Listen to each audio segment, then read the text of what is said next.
ये क्वेश्चन देख लेते हैं। इसमें क्या दिया हुआ है, एक सर्किल है, इस सर्किल का ये सेंटर मान लीजिए ओ है, ठीक है। तो एक आर्क एसी इस सेंटर से क्या करती है, इस सेंटर पर एक एंगल सबटेंड करती है, राइट एंगल। तो राइट एंगल तो कब बनाएगा, ऐसे बनाएगा ये राइट एंगल ऐसे बनेगा ना, ये ऐसे बनेगा राइट एंगल। ये है हमारी आर्क एसी, ठीक है, ये बोल रहा है ये। फिर आगे बोलता है जो ये इसमें एक पॉइंट बी लाई करता है कहीं, इस आर्क पर, ठीक है।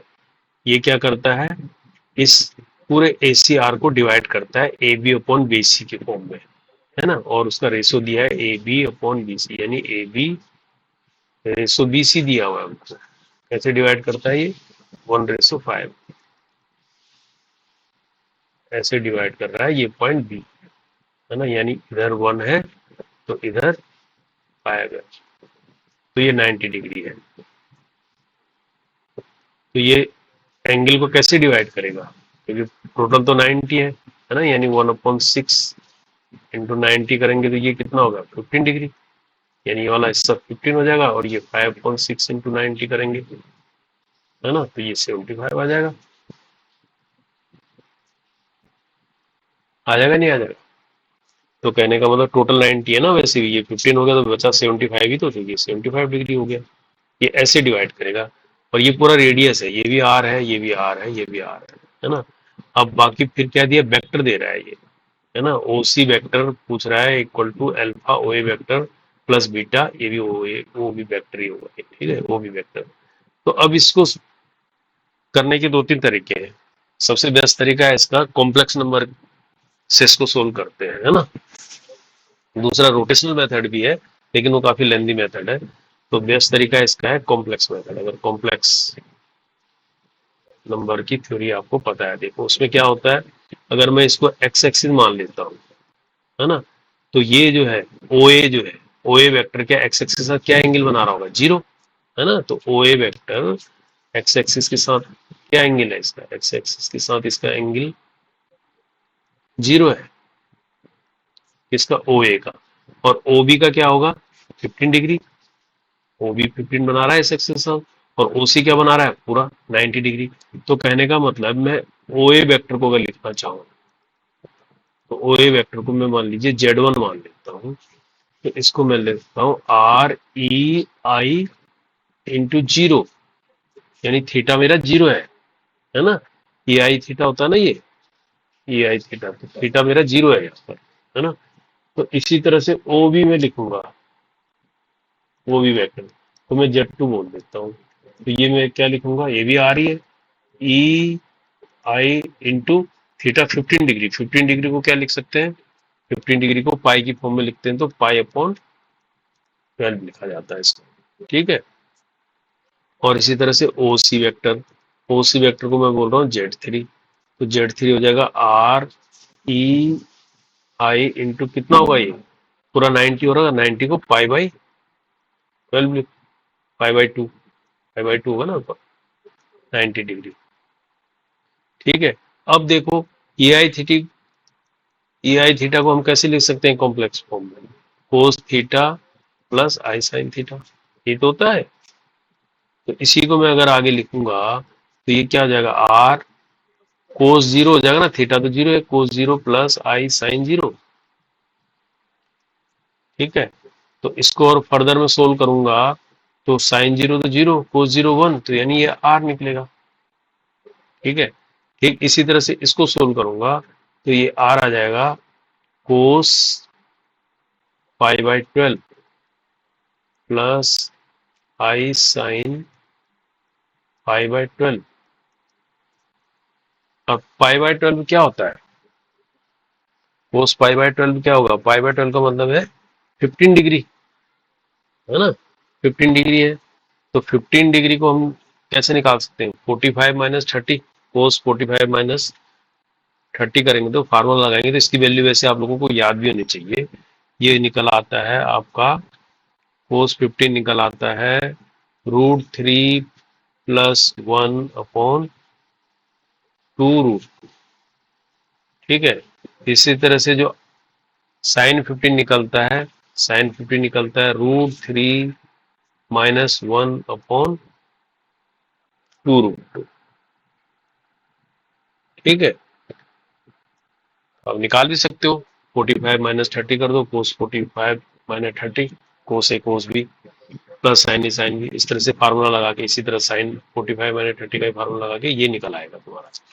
ठीक है, अब यहाँ पर आ जाओ। यहाँ पर ये आर कोस क्या होगा, π/2 प्लस आई साइन π/2। तो यहाँ पर क्या निकल आएगा, कोस 90 तो 0 होगा, साइन 91 होगा, यानी ये आर आई निकलेगा, सिंपल, ये तो निकलेगा ये। ठीक है, अब हम इसको इसमें रख देते हैं जो हमें वेक्टर की इसने एक इक्वेशन दी है। ये बोल रहा है O C equal to alpha O A plus beta O B. इसमें हम रखते हैं ओ सी। ओ सी कितना आया हमारे पास, ये है R I. R I equal to alpha O A, तो अल्फा आर है ना, plus beta O B, beta R, और ये है √3 + 1/2√2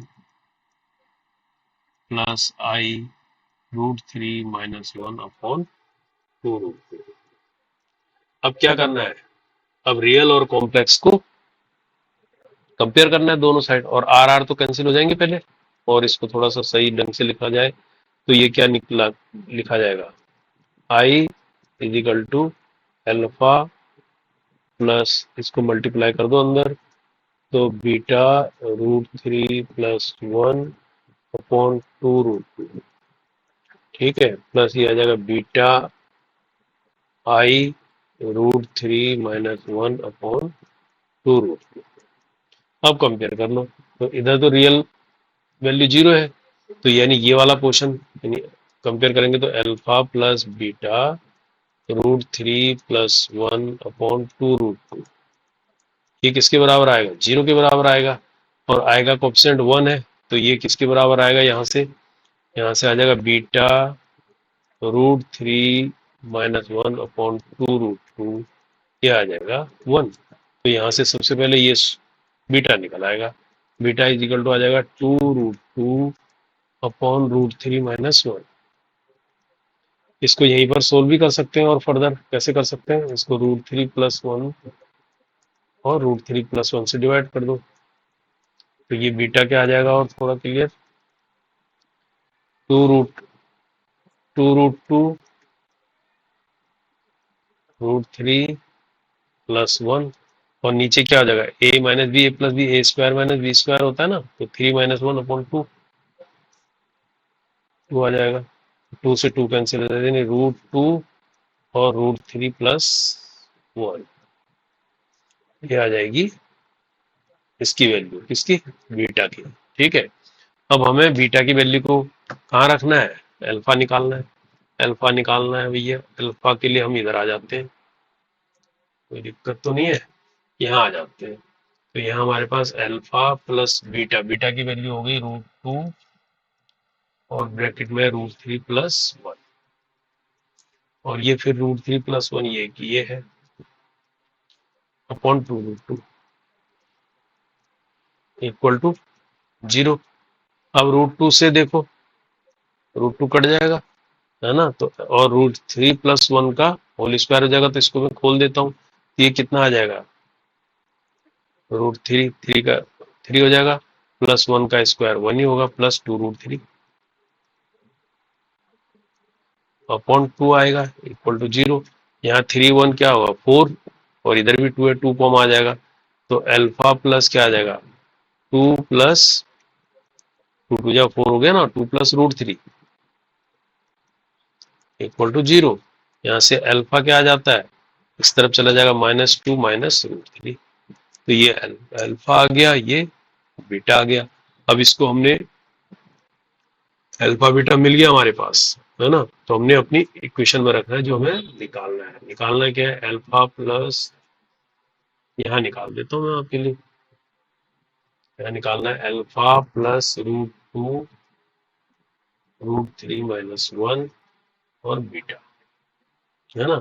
तो अल्फा की वैल्यू कितनी आई है, -2 -√3, और ये √2 है, ये √3 - 1 है, और बीटा की वैल्यू क्या है, ये √2 और √3 + 1, यही तो है। तो ठीक है, फिर इसको और निकाल, ये मैं अलग से निकाल दूंगा, ठीक है।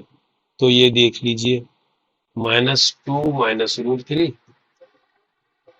√2 मल्टीप्लाई हो जाएगा, 2 आ जाएगा बाहर, और ये √3 - 1 √3 + 1, a - b a + b की फॉर्म में, a² - b², यानी ये क्या आ जाएगा, 3 में से -1 गया 2, यानी इंटू 2 आ जाएगा ये भी।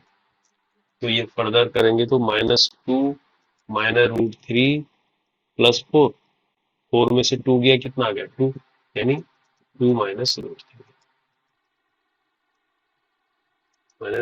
ये आंसर आ जाएगा इसका, ठीक है। यानी 2 -√3 है इसमें, ये रहा। तो B is the right answer. I hope आप लोगों को समझ में